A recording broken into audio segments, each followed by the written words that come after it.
Welcome to the Geekcentric podcast, and welcome back to our watch club for HBO's The Last of Us. There's no such thing as luck. No, I believe everything happens for a reason.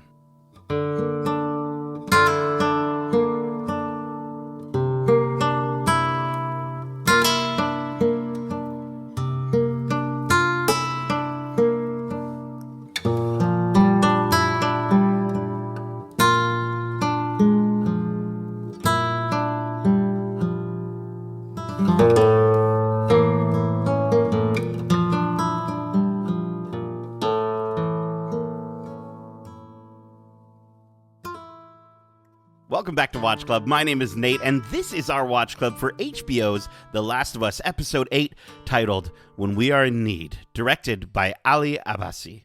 Special thanks, as always, to our partners at Crave and HBO for letting us watch this series in advance.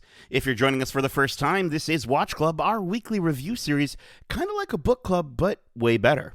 Keep in mind, we will be going into full spoilers for this episode, but not the games. We're not going to spoil stuff from the future of the games at this point, but even still, if you haven't watched this week's episode yet, be sure to do so, and then come right back faster than a fresh, hungry runner.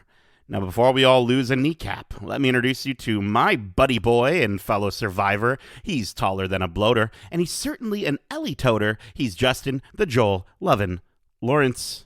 How you doing, man? Hello, my fellow cannibalist. How are you? Okay, listen. With all the news going on in Hollywood about cannibalists, we're not going to put that onto the recorded airways. But I am doing well. I think this is crazy. We're second last week, dude. This series, this season is almost over. We have one more week to go, and we'll get the finale. But Justin, this week's episode, much like the rest of this series, gets pretty heavy again. The amount of stuff I've been seeing on Twitter of people just like the gifs of people just exhausted after watching these episodes weekly and the things that happen. It can be a lot. And in this episode in particular, we get an emphasis on meat, or what some might consider meat. And there's a lovely steakhouse called Todd's Steakhouse that we get to see. I want to know, before we get into this heavy episode, and it's even harder to watch final moments, what is your go-to steak and where is it from? So I do fancy a steak every so often, Yeah. but I've kind of off red meat. Okay. I've been off red I've heard meat that's for a little good bit. thing. I just don't eat it as much. Mm-hmm. I know over the holidays, we got together and we actually went to a steakhouse, and that was the first time I had red meat in months. Oh, wow. I can't even remember the last time before that. So I'm not really that big of a steak guy anymore. Mm-hmm. You'd be a terrible cannibal. You'd be awful. I know. At it. I know. I will say though, if I am eating a steak, Yeah. it's probably going to be of the beef kind. It would be a sirloin of some kind. Okay. But my go-to steak that I've really enjoyed is tuna steaks. Have you ever had a tuna steak? No. No, they are so good. Really? Actually, for my birthday, I bought a couple tuna steaks and I made them myself. I battered them and I grilled them, and you sear the outside so that it's warm, but then on the inside it's cool. It's still pink and almost like raw fish, like sushi. You make a nice spicy mayo style dipping sauce. It is delicious. Okay. I think that's the only steak I'll eat from here on out. Especially after this episode, maybe. Probably. Yeah. I think for me, I got to go with my tried and true, the original, the goat of steaks from the French, the filet mignon. The French invented it, right? I'm pretty sure. I don't know. I think they invented the idea of wrapping the steak in bacon. Probably some really fat French king was like, this isn't fattening enough. Let's put bacon on it. But I think steak connoisseurs don't at me. But I would go, I do like a medium well with that, right? Or sometimes I'll just do medium every now and then. I know people get really upset the moment you say well anything. But hey, it's an option for a reason. People like it. Yeah, so come on, okay? It's how I like it. I like it how I like it. Again, I've been pressured into medium before, and it's not bad. I get the allure. I just can't go anything lower than that, I would say, probably. And then you got a side of twice baked potato, obviously, right? And we're at the keg, so we're getting a Billy Miner pie. Like, that is the steak experience. Okay, now you're just for me. That's no, like, you've you've left the steak experience, and now you've gone to dessert. But it has to all be one thing for me. I can't have one without the other. If you just gave me a steak, I'd probably be like, well, I can't eat it unless you put those other two things. Anyways, before David chops us up into little pieces, let's get into this week's episode. So we open this week with a reading from the New Testament of the Bible, Revelation 21, read by David, as we see a montage of footage in and around the snow-covered Silver Lake Resort. In the steakhouse / church, I guess, as they've made it, we see Hannah starts to cry. David says, he's read this passage too many times, and she asks him when they can bury her dead father. And he looks at James and responds by telling her the ground is too cold to dig, and they'll bury her father in the spring. After the service, the community leaves, and David asks James how much longer their rations will last. James lets him know it's going to be about 2 weeks, and David tells him that he senses doubt, not in the community, but in him. James tells him, the last 6 months have been hard, but that he's still with him. He's still with David. And David says, good, go get your guns, because we're going to go hunting. So before we keep going here, Justin, what did you think of our introduction to Scott Shepherd as David, and more importantly, Troy Baker as James? Well, Scott Shepherd as David was a perfect casting, I think. Yeah. He was charming. His personality was warm, yet underneath it, you sensed a very non-trustworthy individual that might have a lingering sort of disgusting characteristic. And he seems to sort of get off on power. Yeah. Like, even in the instance of how he's speaking to James, like, I sense doubt in you. Yeah. It's almost like the Emperor speaking to Vader. Yeah. Oh, yeah, for sure. And our boy Troy Baker as James, he was great.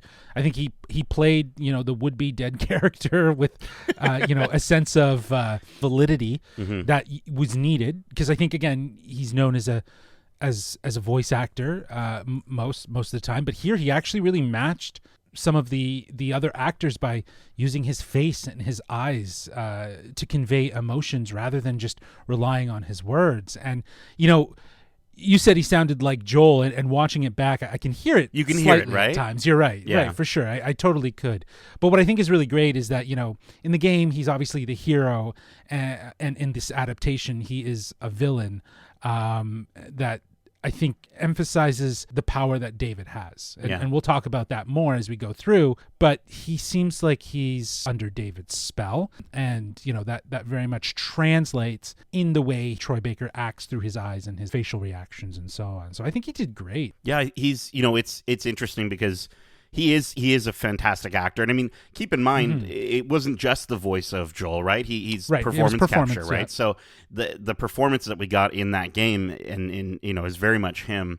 But it was so weird just to sort of, hear his voice coming out of James every now and then. There's like in little moments where I'm just like, well, it threw me off a little bit, but I'm happy that they gave him more to do in this story, right? Because James in the game has, I think, one line and is there for maybe a total of like 12 or 13 seconds of on-screen time. Like, it's nothing. Yeah, no, for sure. But it is clear, though, in the game, very much here, that he is sort of his right-hand man. Yes. Someone that David trusts. Well, right? And I love the subtle look over to James, right? When she says, "Can we bury my dad?" or when can we bury him, or whatever? And you know what I mean? And he's like, you're like, okay, Hannah's dad is probably already strung up somewhere, right? He's prepped for eating at this point, which is so nasty. And Scott Shepherd is great in that he's awful. Like it's again, we talk about characters in HBO shows that you love to hate, and he did a really good job at making me want to just I want to take his kneecap off, if you know what I mean. But the way that he's like, I think you're right. You said the word charming, and I definitely agree with that, and manipulative, and he's manipulative. He's this nice preacher, leader of the flock, but it's a persona. And in the games, he's voiced by Nolan North, who you might know as Nathan Drake, right? And he also, I think in the game, he also gives a really great sort of nice guy turned super creep performance. But here we get a little bit more of more time with David. And again, I think that kind of speaks to, I mean, we literally say it every week, but the way that they're adapting from the game. Yeah, there's liberties in this episode that add more to the character of David. And I think even just to see him with his flock, if you will, and how he's speaking to them. And we'll get some more moments in this episode. But it is a reminder of how David had a control or a power over people that allowed them to listen to him. Well, and I think, I think the verse that he's reading right off the get here, I'm not sure which version he's reading from, but I looked up the New International Version passage, and it says, "Then I saw a new heaven and a new earth, for the first heaven and the first earth had passed away, and there was no longer any sea." And then the part that he leaves out, he kind of skips. It says, "I saw the holy city, the New Jerusalem, coming down out of heaven from God, prepared as a bride beautifully dressed for her husband. And I heard a loud voice from the throne saying, 'Look, God's dwelling place is now among the people, and he will dwell with them. They will be his people, and God himself will be with them and be their God.'" So I'm thinking here, when he's talking about God dwelling among the people, he's thinking about himself, right? He thinks he's their God. He's masquerading as a deliverer of God's will, when actually it's just his own. Mm-hmm. You know what I mean? Like, yeah, we haven't really tapped into that yet, but you're absolutely right. Given the context of where we do get into sort of understanding that it's a fraud. Yeah. He's a con man. Yeah. He is literally getting off on the idea that he is seen as a leader by these people, right? Yeah. Because they have no one to lead them. They're lost, if you will. Mm-hmm. Lost sheep. Which again, Joel, he mentions that. Joel wants to, have a sheep farm, right? So he wants to be a leader, is what you're saying. He wants David's job, right? Is what you're saying. Maybe. I get you. Does he though? Or does he want to run away from it every time he gets? I don't know. Let's keep going here. Maybe we're getting too in the weeds. Ellie's still looking after Joel, realizes she needs to get them food, so she grabs Tommy's rifle and heads out of the abandoned subdivision. She sees a rabbit, but after chasing it, she bails hard right onto her face in the snow. And I felt so bad for her in that moment, because you've done that before, haven't you? Bailed hard in the snow? Yeah, who hasn't? Like face first in the snow? I can't recall. Oh, I've bailed hard in other situations, but yeah, not a true Canadian. Bailed hard off a skateboard. That was brutal. So then at that point, she hears what she thinks might be an infected, but it turns out to be a deer. Using all the tips Joel taught her, she lays down, lines up her shot, and fires, but only wounds the deer, and it ends up dead at the feet of James and David. As they go to take it, Ellie stops them and tells them to drop their weapons, turn around, and walk away. David introduces himself and James and tells her they're from a larger group, and they're all very, very hungry. And Ellie lies and tells him she's also from a larger group. And then David offers to trade her some medicine for some of the deer. James then apprehensively leaves to go get medicine, and David offers to have them wait for him in a nearby hut where they can take shelter and start a fire. She agrees, but tells him he has to bring the deer with them. While sitting there at the fire, they discuss David's discovery of religion and how he discovered God after the apocalypse, after the Pittsburgh QZ fell in 2017. He tells Ellie there's no such thing as luck, and that everything happens for a reason, and he can prove it because he tells her that he sent 4 of his people to a nearby town, and only 3 of them came back, and that the one that didn't, had a daughter just like her, and that her dad was taken from her, murdered by a crazy man traveling with a little girl. He then tells James to lower his gun. Ellie turns to James holding her rifle. James asks if she's the one that killed Alec, and David instructs James to throw the medicine towards her. Then he tells Ellie he can protect her as she runs off back to Joel. So What did you think of sort of we got David's origin story, if you will, a little bit different than in the game, and why do you think he let Ellie go in this moment? Well, let's be real here. It was very much like the game from start to finish, subtle changes here and there, but dialogue, play by play, this felt very similar. And in the game, he let her go so he could track her. Yeah. He has people, he has hunters, he has all these people that are trained. They're going to be able to track her, and they're going to be able to get to Joel because they know she's taking care of him, and he's the one that they want to be held accountable for the killing of Alec. As for his origin story, like, look, this guy's a creep, okay? Like, he's got, like, one of those seedy Game of Thrones type character traits, like, he's the guy pulling the strings and gets what he wants, like Littlefinger or... Oh, he's such a Littlefinger, who's into dude. feet. Yeah, or the guy who's into feet. Oh, from House of the Dragon, yeah. Yeah. Oh, God. Feet dude. Oh, gosh. But I think his story here, he turned to the book as a means to be seen as a leader. Yeah.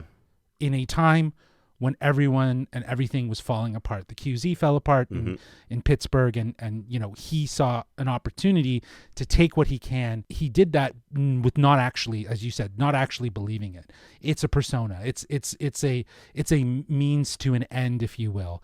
And he knew that people would follow him if he was that preacher. He knew that. So the dude's a liar, man. The dude's a con artist. He's got some gross habits that we'll obviously explore more. Sure. But the fact that he, even chooses to resort to cannibalism to save his people, that doesn't make him a hero. No. Right? That makes him more of a liar and him just adding to the lies that he's living. And yeah, I think that it's all just a very telling story as to how this man comes into power just by becoming a liar at the end of the day. Yeah, and it also, like, horrifying to hear that he was a teacher prior to the outbreak. Like, that sucks. That's awful. And you have to wonder if he was always the way he was or in this episode, or if that's something, if the outbreak caused him to become this person. Obviously we don't quite know, but it's not a fun thing to think about. And I think we see this turn, and we see sort of he takes the mask off for a second. And I think it's important to make sure that we're looking at the distinction of let me just put it this way. I think there is a lot of negative representation of organized religion of any kind on screen. There kind of always has been in different ways. And don't get me wrong, I think there's positives and negatives to organized religion in general. But what they've added here with him being a preacher is less a story about sort of the negativity of a organized religion or even a cult, but more along the lines of kind of what you were just talking about of the fact that, like, people can be easily manipulated when they're in need. They can, this guy, he's not strong. He doesn't even seem that smart or convincing. He's just taking advantage of the situation. And unfortunately, in a lot of instances, and in this one in particular, that the person that is sort of, I guess, trying to provide these beliefs is an awful person, right? It's such a dark reality when it comes to, I think the other examples of leadership that we've seen on the show. Like we've also had Kathleen, who, was just completely in for herself, right? It was just for revenge. She just needed to get to Henry, which caused her people to follow her into death, right? And then on the opposite side, we have Maria and Jackson, and how that community is able to function without having to, eat each other. And I think it just shows that these teachings can come from, all these different beliefs. They're not inherently bad, but the people who interpret those teachings, that's very exactly well could it. be. It's not the words. Yeah. It's not the book itself that's bad. It's the people that take the words and skew it and make it work for them. Yeah. Do you know what I mean? Like that's the problem. And I think that the reason why, as you pointed out, organized religion might be seen as like sort of the center of maybe some of those stories where we do see people kind of abusing power, it's because, like you said, people that have religious faith, they can be seen as people that need that for themselves, right? That are needing that security of what what religion can provide. Yeah. And someone is seeing an opportunity to exploit that. And I think that's very much what David is doing here. And it's clear that, like, and even like you said, he's taking off the mask. I don't even think he's really taking off the mask. It's like he's kind of like just, lifting it up a little bit. Ever so slightly. Yeah. Because like even still, it's like, does he still have good intentions? Like, we know who the character is and we know where it plays out. But even if you think about an audience member who doesn't really know how to read this character at this moment, this is kind of like almost like, well, does he have good intentions, or is he? Do you know what I mean? Like, you don't really know, right? You got to think too. Most of our discussion in and around David, it comes from the fact that we know where it was who going. His character is in the game. Of course. Yeah. Well, and I think the only other thing that I kind of wanted to call out here was kind of Ellie's trust of the penicillin, because I guess in my mind initially I was sort of thinking like, okay, does James recognize her right off the get, or is it only once he gets back that he overhears the conversation between the two of them and then understands? Because in my mind, if he did understand right off the get, like, he could have poisoned that insulin, right? And then she would have taken it back, and they would have been like, great, now we just have a new fresh body to eat. You know what I mean? Like, I don't know. Sure. No, I think again, the way I understood it, even from the situation of the game, to here is that word got back that Alec died at the hands of some man traveling with a little girl, and then they stumbled upon a little girl, and I think they just put two and two together, right? Like, what are the odds that this would happen, right? And the fact that she's looking for medicine and stuff like that, it's a very easy sort of let these pieces fall into place. I know who you are. You're the person. You're with someone who killed our men. Like, I think it was pretty easy to deduce. But I don't know if James is, given how he kind of is timid and kind of like, looks at David as kind of like his leader, I don't think he's going to go against what David's asking of him. Right. He's still going to. Just get the because I think he still believes. Yeah, because I still think he believes as well, like, they'll track her. They know they will, right? Like, it's winter. It's not very like sprawled out. Like, there's only so many places that she could be hiding. Yeah. Right? Yeah. So it's pretty straightforward. So all right, well, let's keep going here. Back with Joel, she injects him with the penicillin, covers him with a blanket, and lays down beside him. And then back in the kitchens at the resort, Alec's widowed wife asks what the meat is that they're preparing, and she's told it's venison. And I Justin, the amount of unconvincingly, the way the camera he waited too long before he said, and the way the camera was following all the times the meat was on screen, I'm just like, oh, they're hamming it up for all the people that don't quite fully understand yet what's going on. And I was just like, oh, it's so gross. And then back at the steakhouse, James and David bring the deer back with them, and in front of the community, David addresses the quiet crowd that, yes, the rumors are true. They discovered the girl who was traveling with the man who took Alec from them. In response to this, Alec's daughter, Hannah, proclaims that they should kill them both. And David lets out a sigh, slowly takes off his glove, and then backhands her out of her seat onto the ground. He then extends his hand, helps her back up, and tells her that she will always have a father, and that she must show him respect when he's speaking.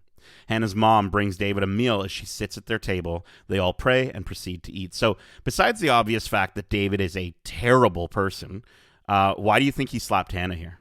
It's clear David is completely insecure. Like, when he walks in, he senses the vibe that everyone's talking about him. And I think, and talking about the situation, which I think in many ways challenges his leadership, right? So him going over and slapping this girl in the face is almost a way for him to tell people, stop questioning him. Yeah.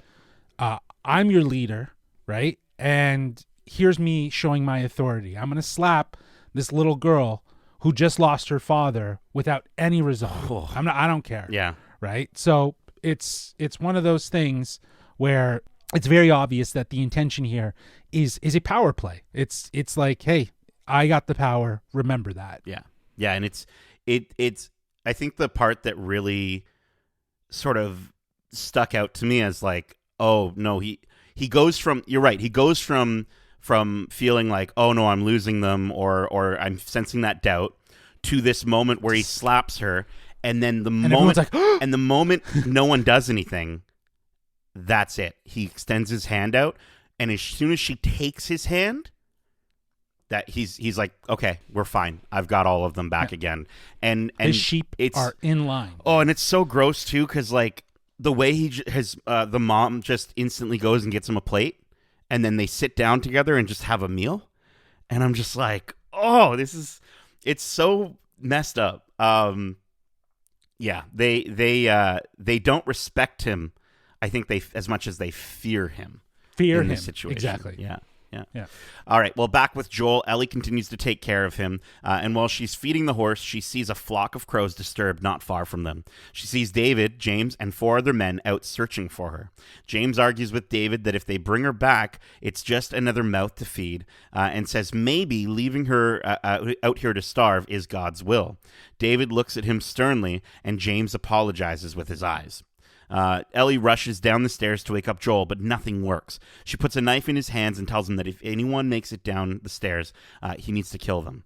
She gets on the horse and rides up behind them, and then she calls them motherfuckers, shoots at them twice, and rides off. And I'm like, yeah, hell yeah, Ellie, go.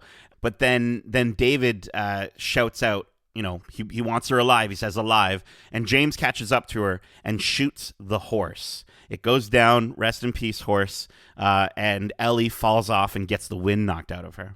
One of the men says, do it. And James reloads his rifle, and as he's about to kill her, David shoots his gun in the air to stop them. He tells 2 of them to drag the horse. He picks up Ellie and tells the rest of them to go door to door in search of Joel. He says if they're so hungry for vengeance, deliver it. And the word play there, using hungry for vengeance, really, really great writing here. So why do you think, I want to kind of go a little bit, just a slight amount back here. Why do you think James so quickly backed down from David here? Well, I think it's clear. He's afraid of David. Yeah. Because I'm sure he knows, or he's seen David kill those who have challenged him. Yeah. Right? And have turned them into food. Mm. So I think that this, again, as you mentioned, more of this sense of respect really stems from fear. Yeah.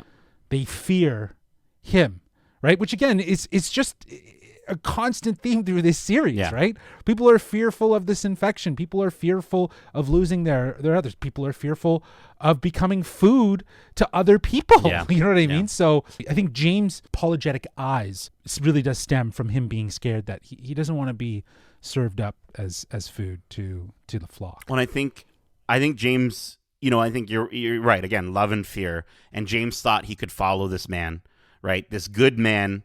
But over the past 6 months, I think his respect, his admiration for David turns into fear. And you have to imagine that comes from months of David conditioning the community to be afraid, right? To be afraid of well, if I'm not here, you cannot succeed. If you don't have what I can provide, then you'll lose. You'll all lose. And so in this way, he's Fedra. Like, he is just Fedra at this point, right? I remember, last week's episode where, I really liked that guy's haircut, but Captain Kwong was very much saying, if it wasn't for what we're doing, everyone would, starve or kill each other. And in this case, they're killing each other and not starving. But I think if this episode didn't end the way it did for David, I do think that this community, this Silver Lake community, would become very similar to Kansas City. And I would 100%. like to hope that the people of Silver Lake would eventually rise up.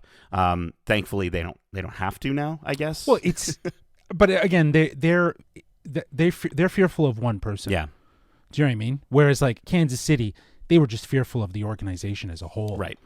Yeah. So they're under the fist and hand of David, not God. David, right? Who wields the words of God. Right. And I think in many cases, I think it's safe to assume that many of the people probably in the town, other than maybe kids and maybe some other people, are aware of the cannibalistic nature. Yeah. Right? But they also see it probably as a means to an end to stay alive. Right. But like how much of that was right, and how much I was going to say how he's much okayed that him convincing them 100%. He's convincing them that this is what we have to do. Yeah. Right? This is what we have to do to stay alive. Well, let's see what Joel has to do to stay alive here. We see Joel wake up, and as he, proceeds to brutally kill one of the men in the basement, and there's just that look in that guy's eyes when he's like, the blood's coming through his teeth. It's like terrifying. And the squirt that oh gosh, dude, don't remind me. So back with Ellie, she wakes up in a cage, and David tells her if she can't find a way to trust him, then yes, she is alone. And then we see Joel has two other guys trapped in the basement, duct taped up, and he's got both of them. He's torturing them to get information from them. And after stabbing one in the knee, threatening to remove his kneecap, he has that guy point at a map with a knife to let him know where they are in relation to where the resort is, telling him it better be the exact same spot his buddy points to. The man agrees, and Joel removes the knife from his mouth and then stabs it into his neck. The other one shouts at Joel and asks him why he killed his friend. And when he tells Joel he's not saying shit, Joel picks up a pipe and says, "It's okay. I believe him," and proceeds to bash the guy's skull in. So this is probably as brutal as we've seen Joel since at least the ending of episode 1. What did you think of this terrifying example of Joel's past coming back to him? Oh, he's in full rage mode because, he's protecting Ellie. Yeah. Ellie went through hell and high water to keep him alive, so he's going to go to hell and back to make sure that she's okay. Yeah. He doesn't care for these guys. He's so enraged that whoever these people are, they took her, and he doesn't think that they have good intentions, which it's rightfully so. Correct. Because no one can be trusted. And, these dudes are expendable, so fuck them. Yeah. Yeah. This was, again, play-by-play from the game, and it was, here's where it's okay, in my opinion, to really play off of the game and give us that moment. We're going to get another one later, obviously, but here, especially because it foreshadows the rage that we'll see later. Right. It foreshadows that sense of survival that we saw, and that sense of protection that we saw from Joel in episode 1. It's kind of this rage blackout, if you will. You know what I mean? Sure. That you can see it in his face. Like, I think protection. Pedro Pascal's face in this moment, it's kind of, there's no emotion. He's just kind of like, you're right, he's kind of like blacked out, and his eyes are just dead. And I think this is exactly what Craig Mazin has been talking about, this entire time, when he does discuss how love doesn't always lead to positive outcomes, to positive things. Right. Like, at the end of the day, these people are terrible. It's a good thing that they're not, necessarily allowed to continue. But at the same time, this is still death. This is still violence. And I think it really highlights what Craig has talked about in the podcast, on the official podcast, which is the idea of the primal love of a parent. And this exemplified, this scene is Joel doing anything he can to keep Ellie alive. And he cares. You're right. He doesn't care about these guys. He cares about them as much as he does the infected or Fedra or any, as Bill puts it, any motherfucker that gets in his way. Right. And so, to see him sort of just go completely blacked out, just completely just tear through these guys. It's scary. I'll be honest with you. But then it's also kind of one of those situations where you sort of sit there and you sit with that moment. And I did when I played the game, of just like, okay, is Joel still a good person? Right. And you sort of wrestle with that concept of morality and if these actions are justified or if they're not. But dude, when he twists the knife in the knee, it's so like the cartilage and everything. Like, oh my gosh, dude. Oh, just absolutely terrible. Absolutely. I like how you put it. It's the sort of primal instinct that suddenly comes out, and it's so apparent in this moment that that is exactly what's happening. And again, Pedro Pascal with his acting, just top notch, man. Like even when he walks over and he picks up the steel pipe and he's just like, don't worry, I believe him. Like there's kind of like a sense of like, I'm going to enjoy this. Yeah. Right. And he just smashes his head in. So I don't know. I think again, masterclass of acting from Pedro Pascal. And another little sort of subtle audio thing too with the guy that he does smash in the head with the pipe when he's sort of like afraid and he's sort of backing away, the back of his head hits the piano and plays some of the same keys that my favorite frog from episode 2 also plays. So anyways, let's keep going here. Back with Ellie, she wakes up to see across from her cage is a human ear on the ground. David brings her a plate of food and realizes she's found out their secret.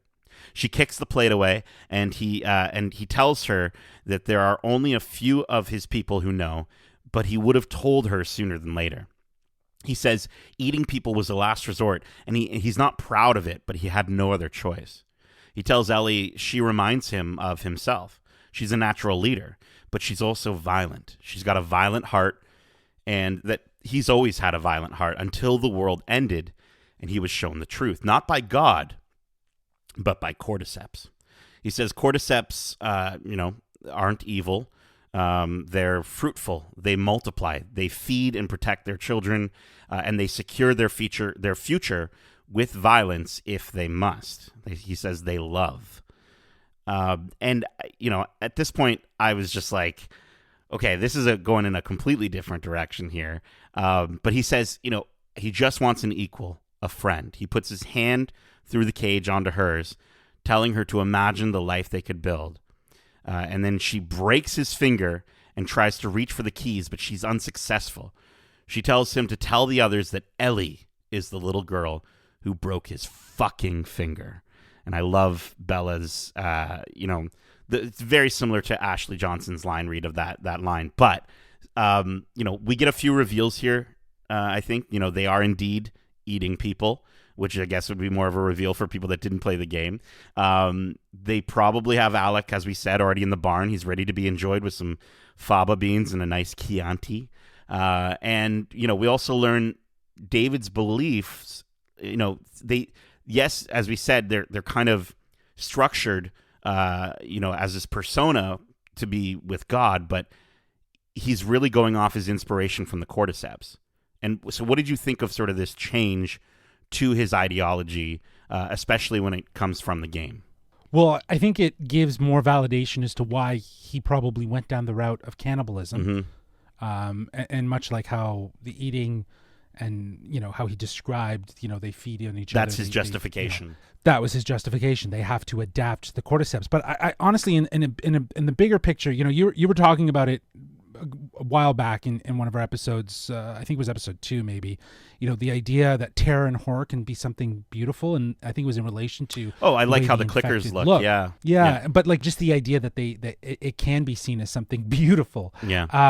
But I think of that almost in relation to a storm. When you look at a storm that, these massive storms that tear up parts of the world, there's always the center of that, the eye of the storm, and it's the calm, the peaceful part of this horrendous disaster.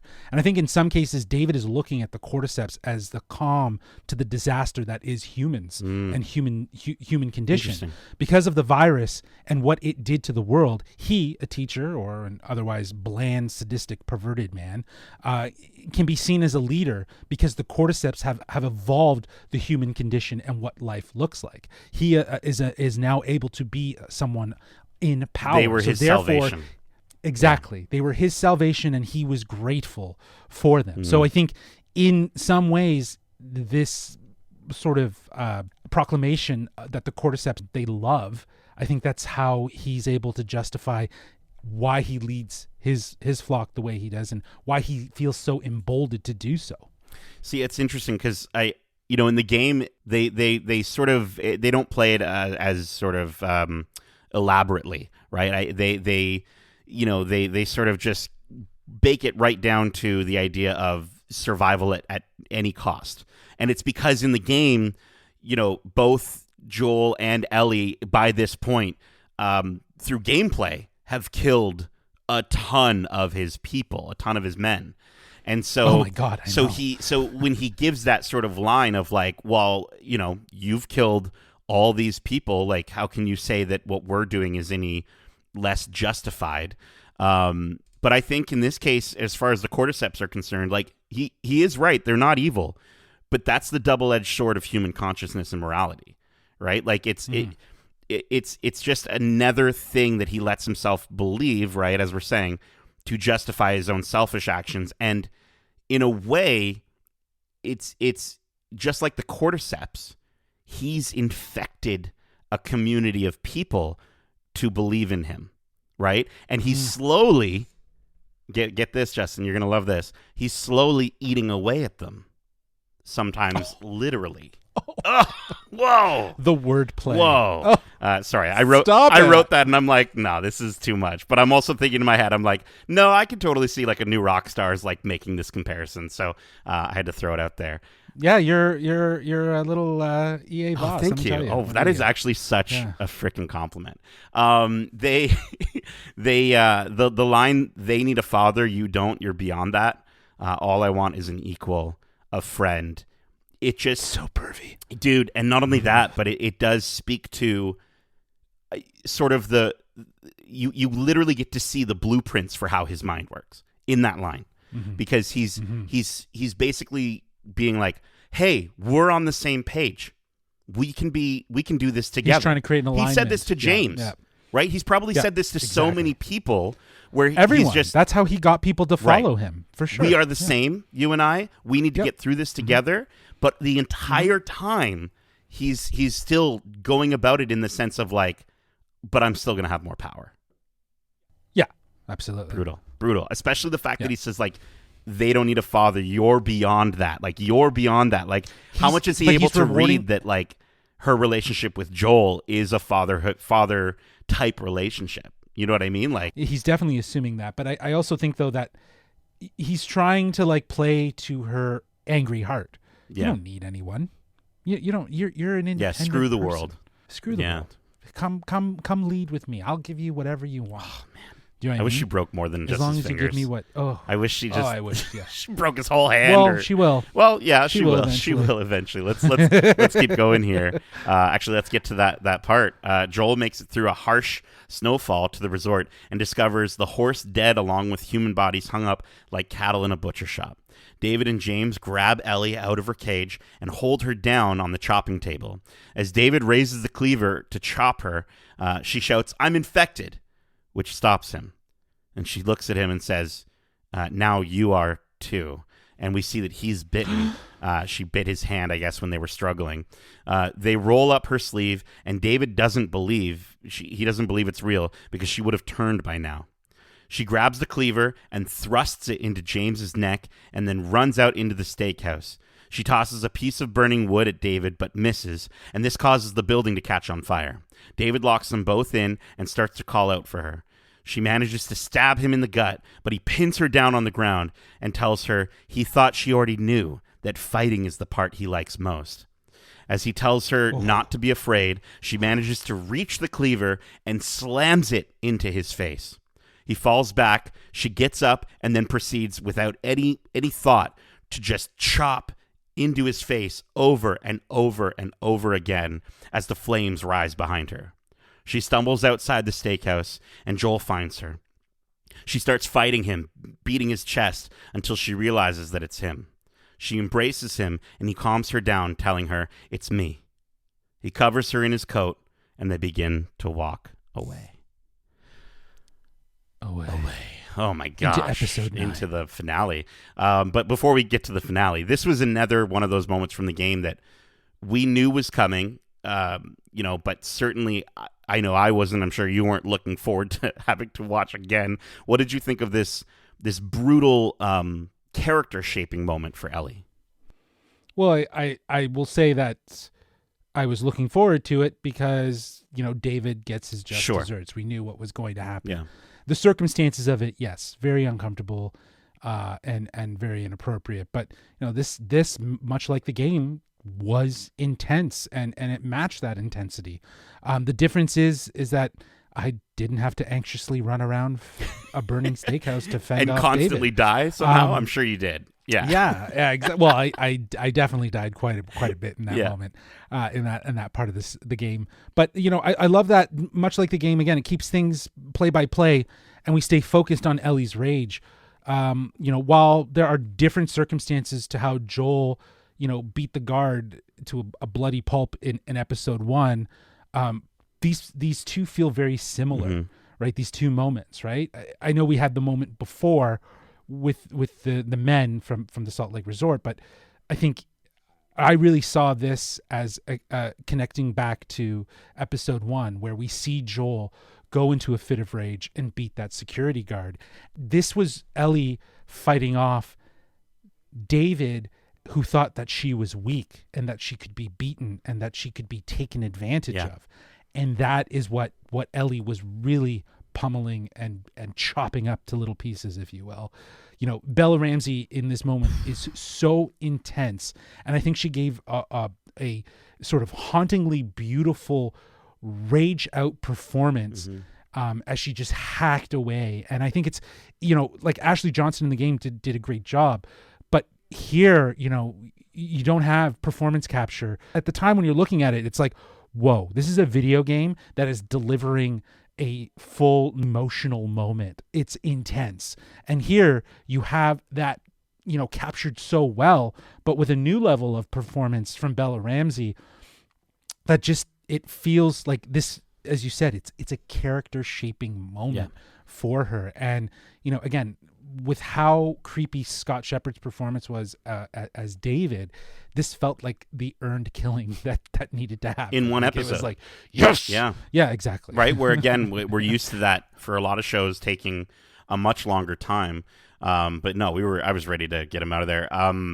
The line "Don't be afraid. There's no fear in love," which he says as he's disgustingly crawling over her and she's spitting his face. I thought that was very poignant, given the themes of what we've been talking about. But the thing is yes, but it's also, there is no fear in love is absolutely not true, which the show is pointing out. And it's just another sort of last resort that David is turning to try and failing. He's trying and he's failing to manipulate her in this moment, right? Yeah. Which is just like, dude, you've lost. Like you're not going to win her over in this moment. But it's unfortunately he doesn't. Yeah, the most cringe thing he said though was I thought you knew I like the fight. Like, just makes you think. Like you said, this motherfucker was a teacher. Yeah, and that's the thing. That was an element that both the fact that he was a teacher and that line was not in the game originally, right? No, I think maybe they decided not to lean into it as much because it wasn't necessary. But I appreciated that they tried to give a sense of alteration so that they could expand the character a little bit more. So that makes us hate him that much more. Do you know what I mean? That make us grossed out by him. That make us feel like in this moment, like he got his just desserts. Yeah. You know what I mean? So, or, he was tiny little pieces. I don't know. I can't think of a cannibalist joke right now. So. Tiny little pieces will come up later, but this is a moment that will never leave Ellie. This trauma will unfortunately stay with her for the rest of her life. And the line, earlier that he says about the fact that she has a violent heart, she does. And her actions in defending herself here are absolutely justified. But throughout her life, they might not always be. So I think it was really, they again, as hard as this moment was to watch, they did a phenomenal job at representing it. And you're right, dude, Bella Ramsey, it was like a riveting performance. The way she's shaking when she leaves the building, and you can see in her face, she can't even process what just happened. Like it's such a blur for her. And then I gotta say, dude, the one line and the soft delivery from Pedro Pascal, where he just says, "It's okay, baby girl, I got you." And he's saying it here in the exact same tone that he said it when he held Sarah as she was taking her final breaths. Like, dude, I was like instant tears. Like, I was like instant, just, it hit so hard. And it's just one of those things where I was just like, they're again, it was just a matter of like, the casting for this show from these two actors is so perfect. And I also wanted to shout out the music here. is a song called Unbound, which is actually from The Last of Us Part 2, which, again, obviously we're not going to get into spoilers for the game. Obviously we're not, but that's a spoiler. How is that sure. a spoiler? That's the music. I'm just saying that music, and when that music does but it's come foreshadows. up, it's definitely correct. foreshadowing. We got a little bit of foreshadowing. Exactly. Okay, if that's too much of a spoiler, then I don't know what to tell you. Let's get to our overall rating and thoughts for this episode, which we're going to be rating on a scale of 1 to 5 tiny little pieces. Well, like you said, man, this was a great episode. One I was looking forward to, even though the circumstances of it were probably the weirdest. First, it's an Ellie-centric episode. Yeah. I really loved that, after spending so much time with Joel and the two of them together, she's on her own. She has to fend for herself. So this was great as a penultimate for that. We knew this was going to happen. We knew what we were going to see David at some point, but... And the importance that this story very much shows that while the infected are a threat to people are a threat to people. And in all facets, from the sense of how they lead to the decisions that they're making, to the fact that they want to eat each other, willingly or unwillingly, who knows? So there were some new liberties taken, though, with this episode. But not much. Most of it played out exactly like the game, which I think if you're looking for that level of adaptation, then this is totally for you. But I still think that, I come back to the idea of how at times this show makes changes that feel like a significant change from the game, and at other moments it just goes play by play. And yeah, while this was very much like the game, I think it needed to be too, because it's so pivotal to Ellie and her rage that would inevitably show up later. She's hinted in the past that she's killed, but I don't think she's killed like this. And as I mentioned before, given that we've seen Joel in episode 1 embrace his rage, Ellie has now found that rage inside of her, brought about by David, a preacher who eats people and is a total pedophile, and as she says, is an animal and was treated like an animal and hacked up like one. So while I might have wanted maybe a little bit more alteration to the game for this adaptation, I do appreciate the perspective that the episode delivered, with outstanding performances from both Pedro, even though he wasn't in it for that long, but when he was on screen, he was fantastic, and Bella Ramsey was flawless. Scott Shepherd as David was sadistic and, as you described, manipulative at his core, very eerie. And Troy Baker, it's great to finally see him in the show. So I'm going to give this 4 out of 5 tiny little pieces. This was a great penultimate episode. Yeah, I think a lot of similar sentiments there, Justin. I think much like last week's episode, I think for me, this was a mirror of the game. But I did think that this did a great job of, like you're saying, adding more to the character of David, this creepy, damaged, distorted image of fatherhood in a way. And the way they changed the length of time between these moments obviously worked so much better for the show. When I played this, when you play this moment in the game, it feels so long. It feels like such a long chapter in the game. It's a whole season. Right. It could have been, yeah. But, I think this allowed us the way they changed it allowed us to get a fun cameo guest appearance from Troy Baker. And I like seeing him in as many things as I can. And this is for a lot of people, I do think that this is the scariest part of the first game from a psychological standpoint more than anything. Yes. Yes. And they included the right dialogue to both enhance as well as scale back some of the implications that they show in the game, as we've sort of talked about. And while I don't think this episode is as good as episode 1, I do think it nails the aspects of adaptation that I enjoyed about that episode. In that I do think that, like, episode 1, is the exact way that you should adapt from a video game. But I will say again, the incredible performances on both sides, but especially Bella this week. So for this episode, I'm going to give it a solid 4 out of 5 tiny little pieces. I'm hoping the upcoming finale brings me to a 4.5 or even a 5 out of 5 would be really great. But that being said, this show has just been so incredible week to week, no matter what. Like, no matter even if one of the ways they adapted the storyline or even if the episodes haven't fully connected with us, it's been consistently great. So yeah, man, really enjoying it. I'm stoked for next week to get to the finale. But that is it for this week's Watch Club for HBO's The Last of Us. We hope you enjoyed it, and if you did, make sure to subscribe to us wherever you like to listen to podcasts, if you haven't already. And if you want to write into the show with your thoughts or predictions on the shows we cover in Watch Club, well, listen, you don't have to slam face first into the snow like Ellie did in this episode. Instead, Justin, can you let them know how they can reach us outside of their QZ? I thought you were going to go for kneecaps with that one. Oh, gosh. They could reach us at wearegeekcentric@gmail.com. That's wearegeekcentric@gmail.com. Or they can hit us up on Twitter at GeekcentricYT or on Instagram at wearegeekcentric. Yeah, please don't lose any kneecaps trying to reach us. That would be really unfortunate. Or kill people, get people's kneecaps, pop some kneecaps to get our email. If you did, you're a devoted fan, but I don't know if we want to hear from you.